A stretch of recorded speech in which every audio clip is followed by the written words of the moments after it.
Pandemi COVID-19 mengakibatkan terpuruknya perekonomian masyarakat. Mempercepat berakhirnya wabah, seluruh lapisan masyarakat harus taat terhadap segala himbauan dan protap dalam pencegahan penyebaran virus COVID-19.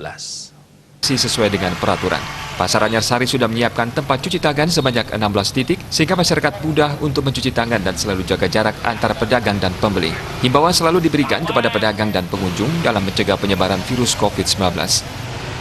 Kita juga banyak memberikan himbauan ya, tiap hari, hampir setiap saat ya, kami berikan himbauan kepada pedagang dan pengunjung ya, khususnya pertama masalah masker. Masuk pasar harus pakai masker, wajib, tidak boleh masuk tanpa masker. Dan yang kedua, ya pedagang dan pengunjung harus wajib juga mencuci tangan. Dan kami sudah selaku kepala pasar sudah siapkan tempat cuci tangan, dorsa sabun dan air yang mengalir. Sanksi yang pertama, kalau pedagang melanggar ya, kalau pengunjung melanggar tidak pakai masker, kami keluarkan dari Pasar Anyarsari. Dan kalau pedagang yang tidak pakai masker, kami peringatkan, pertama peringatan.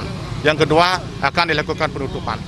Tapi sementara ini belum Pak, belum ada. Karena di Pasar Anyarsari, Bapak lihat tadi, sudah semua pakai masker. Mudah-mudahan pedagang itu tetap tertib memakai masker. Dengan kerjasama yang baik berbagai pihak, diharapkan wabah bisa segera berakhir. Putu Ratna, Bali TV.